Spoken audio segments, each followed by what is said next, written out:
ইহুদিদের দালাল গোষ্ঠী, ইসলাম ও মুসলমান বিদ্বেষী আন্তর্জাতিক চক্রের এজেন্ডা বাস্তবায়নকারী গোষ্ঠী বাংলাদেশের সেই কুখ্যাত ওয়াসিফ আর মুয়াজ হকম রাতের আধারে 17 ডিসেম্বর টঙ্গী ময়দানে রাতের আধারে আমাদের তাবলীগী আলেম উলামাদের উপর হামলা করে ঘটনাস্থলেই 4 জনকে হত্যা করে ফেলে, 500 জনকে ভয়ঙ্কর আহত করে ফেলে।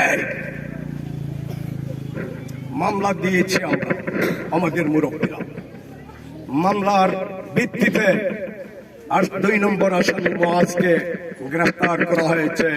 রিমান্ডে নিয়ে তার কাছ থেকে সকল ইসলাম ও মুসলমান বিদ্বেষী আন্তর্জাতিক চক্রের লেলিয়ে দেয়া গোষ্ঠী, এই গোষ্ঠী স্বীকার করেছে তাদের এই ইসরায়েল টাকা দেয়, পয়সা দেয়।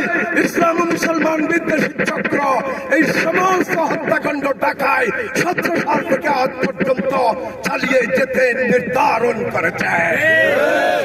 সুতরাং এইসব খুনিদের অবিলম্বে সরকার যেন গ্রেফতার করে। সরকারের সিদ্ধান্তের বাইরে এরা অনেক কিছু করেছে।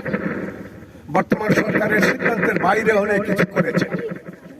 এর থেকে বুঝুন, সরকারকে এরা বুড়ি আঙ্গুল দেখাচ্ছে, সরকারকে ওরা বৃদ্ধাঙ্গুলি দেখাচ্ছে।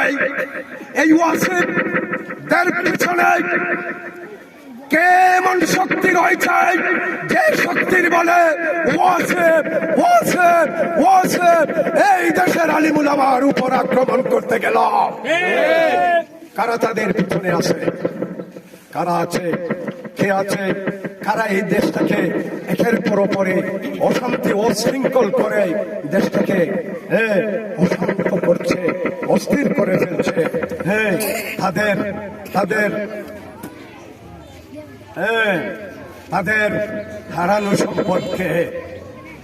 হারানো সম্পদকে পুনরুদ্ধারের জন্য দেশের বাইরে থেকে নানা ধরনের ষড়যন্ত্র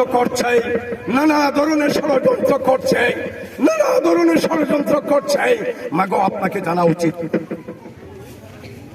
ক্ষমতায় আসার পর 15 বছরের প্রথম দিকে আপনারা ফেব্রুয়ারি মাসের 25 এবং 26 তারিখে বাংলাদেশের 57 জন সেনা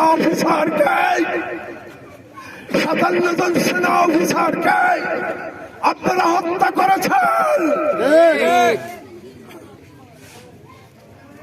তার